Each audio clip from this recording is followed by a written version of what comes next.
Salutations and welcome back to Colin's Last Stand right here on YouTube. My name is Colin Moriarty. Now today, I'm in a pretty good mood. I'm about to go to the beach. I got my beach attire on. Doesn't really look actually any different than the usual attire I wear, I guess. But I don't leave the house very often. I work a lot. So I'm really excited to get out of the house, go to the beach with Erin today, enjoy the beautiful day outside. But before I do, I thought I'd parlay that positivity I'm feeling today into, I think, a pretty positive video, especially in this negative political environment that we find ourselves mired in day after day after day. So the topic today is actually a Pew Research poll that I wanted to do a video on that I think exemplifies the political divide in the United States and how polarized we've become to such a degree on the right and on the left, something that I think is mirrored in Western Europe, something that I think is mirrored even in Eastern Europe, in Asia, in South America, but certainly represented here, where there are just two realities that now exist in politics. There is the right-wing reality and the left-wing reality. There is very little crossover between those realities, but the word reality suggests that only one of them can be true. But my suggestion is that neither of them are actually true, and that the vacuum being created in the middle, that the more polarized these two parties become, these two sides become, creates a new normal way for us to move forward, right down the middle. And the reason that I'm feeling so positive about this today is for one simple reason. That when I was looking at the Pew Research poll that I'm going to show you here, that I've linked in the description below so you can kind of investigate it yourself, look at the methodology and all those kinds of things if you're interested. But what I saw there was something promising in the numbers that Pew really didn't focus on at all. In fact, they just kind of threw it away in little sentences. And we're going to get into that in a minute. My buddy Dave Rubin and I often talk about politics. And one of the things we often come back to, inadvertently, I think, is the reality of partisan politics and the fray of politics out there right now representative of the reality of people on the ground? In other words, is what you see on Twitter, on Facebook, on cable news and all of that reflective of the real deep partisan divide that exists in the United States? Now, Dave will say, and I think rightfully so, that the echo chamber and all of the hyperbole that you see in places where political types gather doesn't represent the reality on the ground. And I think he's right about that. But when I was reading the Pew Research polling, it suggests that something else might also be true.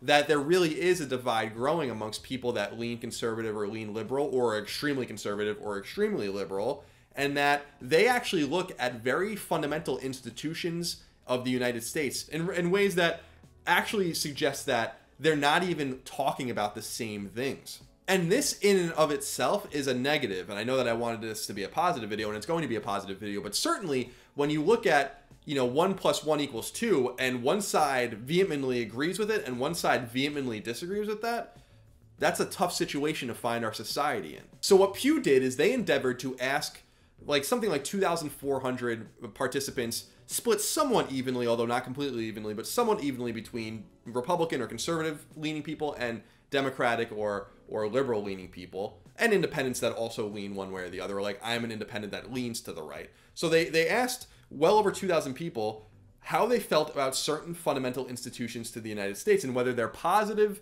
or negative, if they have a positive effect on society and on our culture, or a negative effect on our society and our culture. And those 5 things are religious organizations, banking and financial institutions, labor unions, the media, and the university system. So a nice swath of real America. A lot of Americans find themselves in labor unions or were in labor unions. A lot of Americans have gone through the educational, the collegiate system of the United States. We all pretty much deal with the financial institutions of our country. We all interact in some way with our media.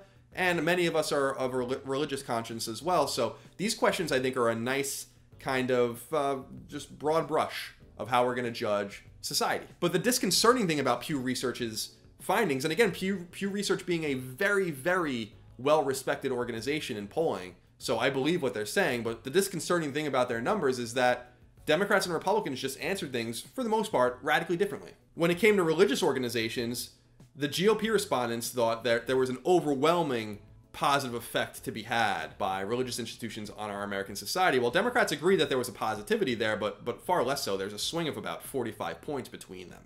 When it came to banking and financial institutions, the GOP looked at the banking and financial institutions as somewhat positive, barely so, but somewhat positive, while the Democrats or the liberals had an overwhelmingly negative outlook on financial institutions, which created a swing of 30 points. When looking at labor unions, the GOP looked at labor unions negatively, while Democrats looked at labor unions as overwhelmingly positive with a 50-point swing. Both the GOP and the Democrats thought that the media was a negative, although the GOP, only 10% of them thought that the media had a positive effect, while 85% thought that there was a negative effect by the media, while Democrats were 44-46 for a -2, but somewhere in the margin of error, so really somewhere kind of more neutral. That's like a 73-point swing. And then the biggest swing of all was actually the way we looked at our university systems.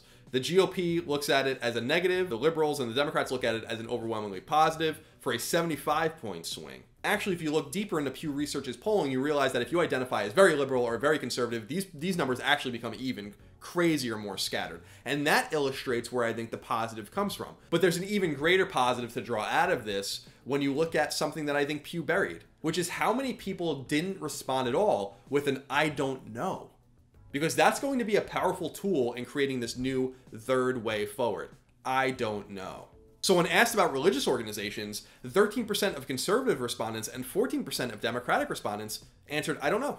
When asked about banking and financial institutions, 17% of Republican or conservative respondents and 13% of Democratic or liberal respondents answered, "I don't know." When asked about labor unions, about 1/5 of liberals and conservatives alike, 21% of GOP respondents and 19% of Democratic respondents answered, "I don't know." And then the numbers really shrunk from there with the media and the university system. The media, only 5% of Republicans and 10% of Democrats didn't know, while only 6% of Republicans and 9% of Democrats didn't know. So why is that positive, you're asking? Well, I think it's positive because as this gulf grows between the parties and the ideologies, there are a massive group of disaffected people growing more and more every day that cannot relate to the extremes on both sides. And the extremes are taking over the parties. When everyone looks at the way the Democrats failed against Donald Trump and they think that going further to the left is the answer, that's a scary thing. That's not the answer at all. And when you look at the right, which has kind of encapsulated this mixture of some strange, more liberal ideas like protectionism or whatever, along with some far-right nationalist or ideological or immigration policies or whatever, the answer is not to go further to the right there as well. The answer is actually to come more to the middle, where I feel like a preponderance of people are, and indeed, the Pew Research polling indicates that the more moderate you are, the more likely you are to see eye to eye. I mean, just look at the polling for yourself.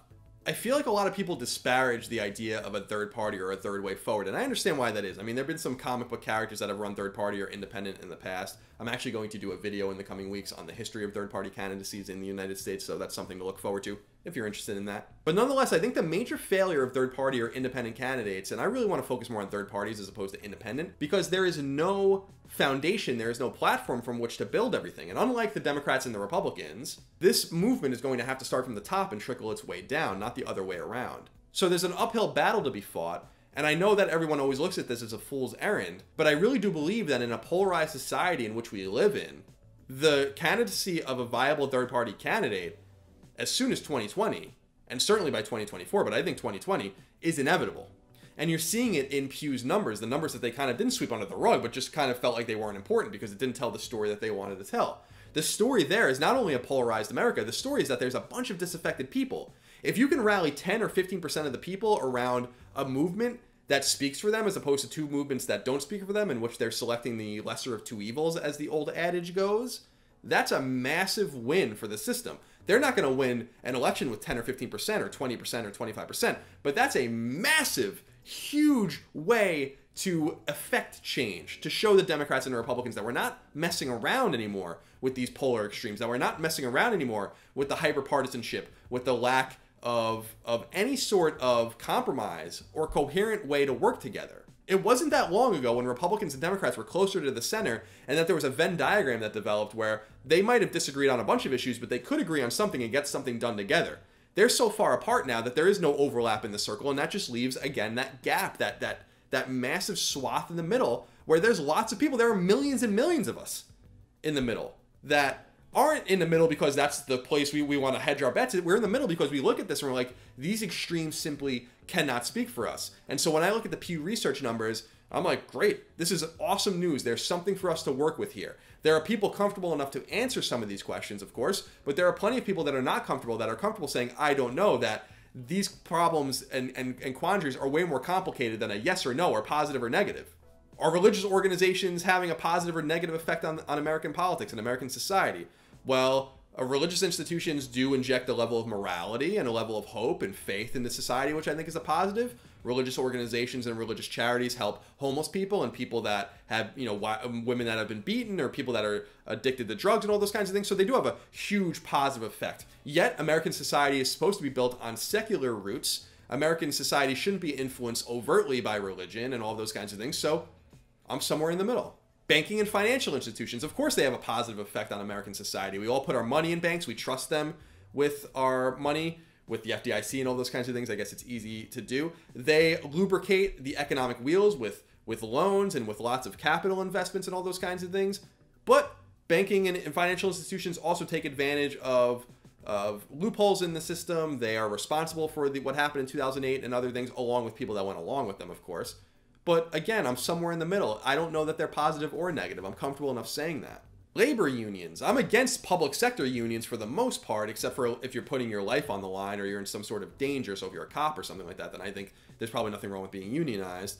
But I also have no problem at all with private sector unions, which proliferate around the United States. And I have no doubt in my mind, being a student of history, that labor unions have played a very important role in making labor more fair for the worker since the dawn of the Industrial Revolution, really. So again, I'm somewhere in the middle. I'm not comfortable saying yes or no. And even when you see things like the media and the university system, which is really more about the soul of the country as opposed to the politics of the country, where fewer people were willing to kind of abstain from answering, I still feel somewhat in the middle. The media is really being overrun with a lot of bullshit, a lot of so-called fake news. There are a lot of terrible journalists and terrible outlets out there that are down to character assassinate and destroy people. They've come after me personally, so I know what that's all about.